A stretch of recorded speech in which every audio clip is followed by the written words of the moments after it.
Nos domínios da mediunidade, capítulo 13, pensamento e mediunidade. O silêncio se fez profundo e respeitoso. O grupo esperava a mensagem terminal. Senti que o ambiente se fizera mais leve, mais agradável. Sobre a cabeça de Dona Celina apareceu brilhante feixe de luz. Desde esse instante, vimos-la estática, completamente desligada do corpo físico, cercada de azulíneas irradiações. Admirado com o belo fenômeno, enderecei um gesto de interrogação ao nosso orientador, que explicou sem detença. Nossa irmã Celina transmitirá a palavra de um benfeitor que, apesar de ausente daqui sob o ponto de vista espacial, entrará em comunhão conosco por meio dos fluidos teledinâmicos que o ligam à mente da médium. Mas isso é possível? Indagou Hilário discretamente. Aulus responderou de imediato. Lembra-se da radiofonia e da televisão, hoje realizações amplamente conhecidas no mundo. Um homem de cidade a cidade pode ouvir a mensagem de um companheiro e vê-lo ao mesmo tempo, desde que ambos estejam em perfeita sintonia pelo mesmo equipamento de onda.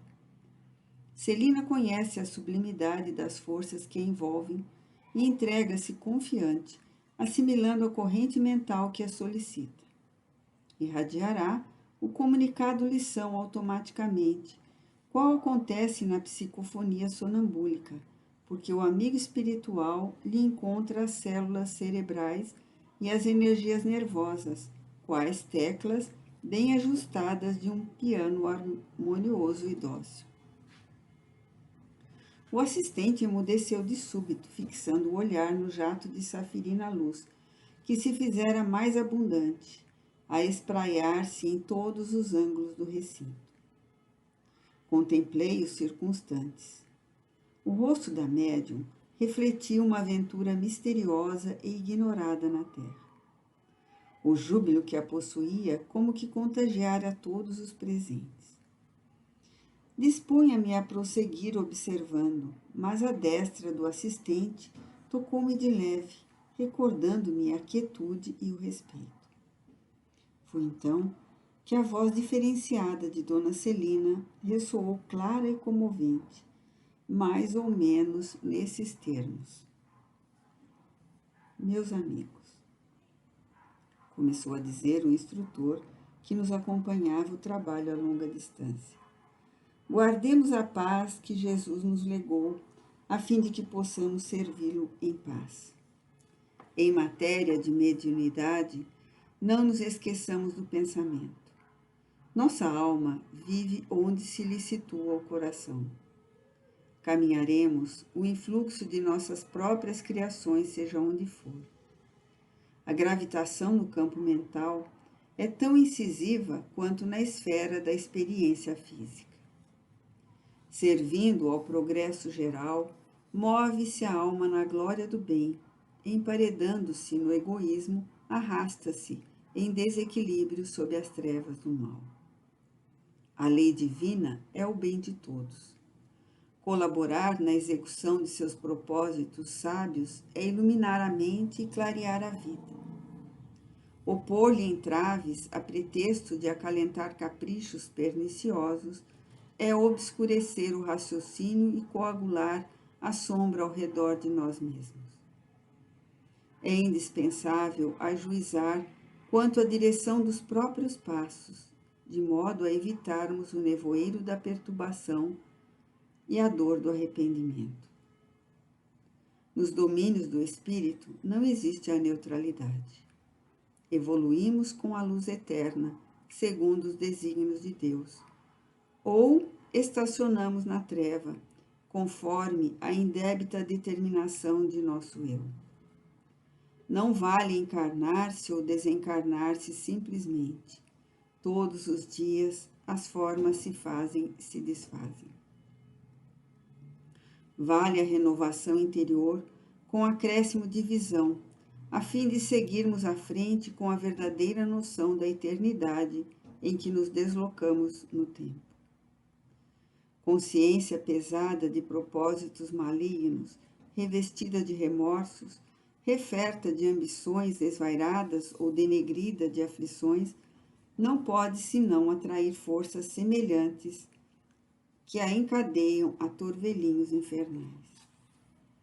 A obsessão é sinistro conúbio da morte da mente, com o desequilíbrio comum às trevas. Pensamos e imprimimos existência ao objeto idealizado. A resultante visível de nossas cogitações mais íntimas denuncia a condição espiritual que nos é própria. E quantos se afinam com a natureza de nossas inclinações e desejos, aproximam-se de nós pelas amostras de nossos pensamentos.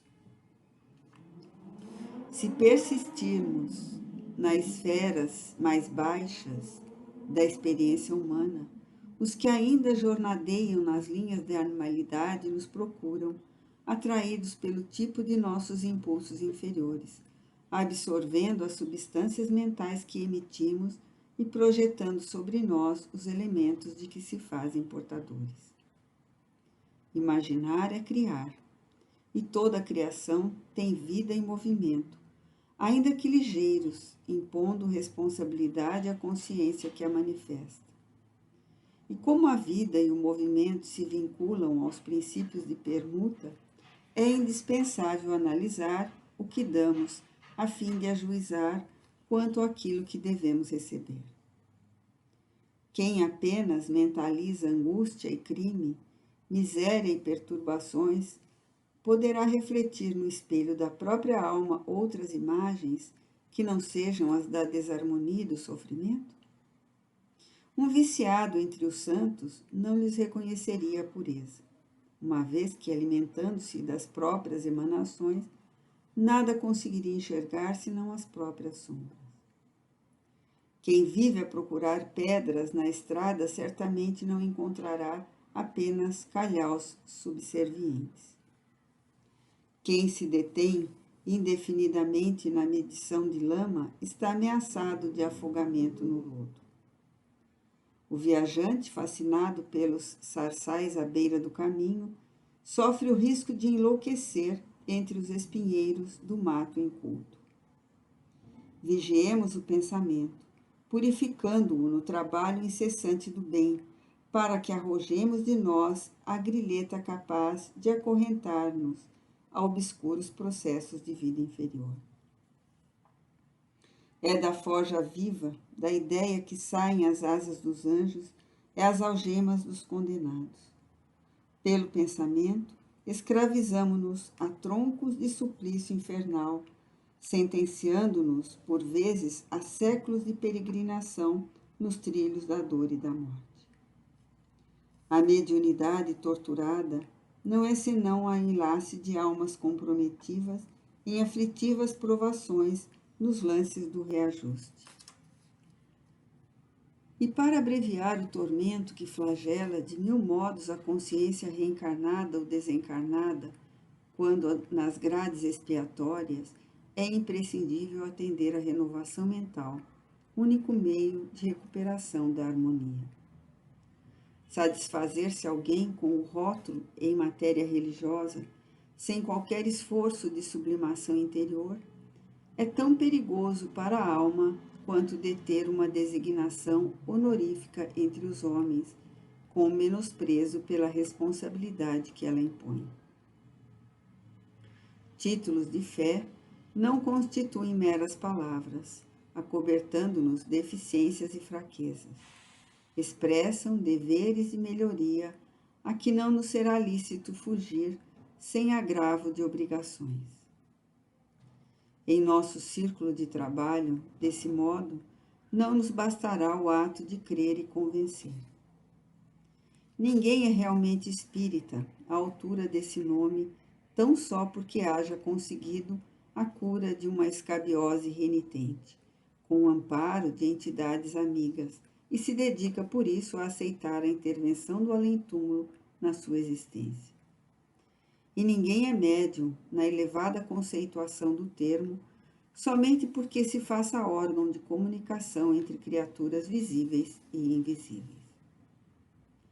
para conquistar a posição de trabalho a que nos destinamos de conformidade com os princípios superiores que nos enaltecem o roteiro, é necessário concretizar-lhes a essência em nossa estrada, por intermédio do testemunho de nossa conversão ao amor santificante.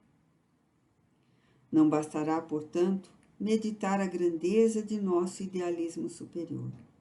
É preciso substancializar-lhe a excelsitude em nossas manifestações de cada dia. Os grandes artistas sabem colocar a centelha do gênio numa simples pincelada, num reduzido bloco de mármore ou na mais ingênua composição musical. As almas, realmente convertidas ao Cristo, lhe refletem a beleza nos mínimos gestos de cada hora, seja na emissão de uma frase curta, na ignorada cooperação em favor dos semelhantes, ou na renúncia silenciosa que a apreciação terrestre não chega a conhecer. Nossos pensamentos geram nossos atos, e nossos atos geram pensamentos nos outros.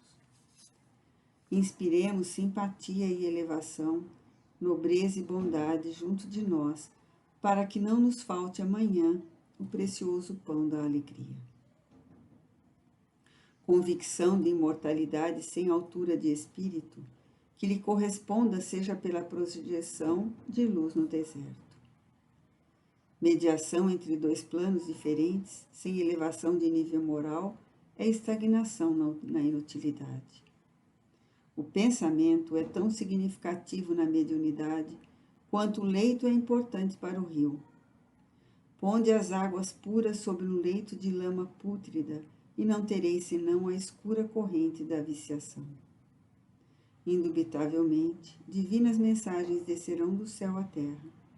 Entretanto, para isso é imperioso construir canalização adequada. Jesus espera pela formação de mensageiros humanos capazes de projetar no mundo as maravilhas do seu reino. Para atingir esse aprimoramento ideal, é imprescindível que o detentor de faculdades psíquicas não se detenha no simples intercâmbio. Ser-lhe-á indispensável a consagração de suas forças às mais altas formas de vida, buscando na educação de si mesmo e no serviço desinteressado, a favor do próximo, o material de pavimentação da sua própria senda. A comunhão com os orientadores do progresso espiritual do mundo, por meio do livro, nos enriquece de conhecimento, acentuando-nos o valor mental. E a plantação de bondade constante traz consigo a colheita de simpatia, sem a qual o celeiro da existência se reduz à furna de desespero e desânimo. Não basta ver, ouvir ou incorporar espíritos desencarnados para que alguém seja conduzido à respeitabilidade.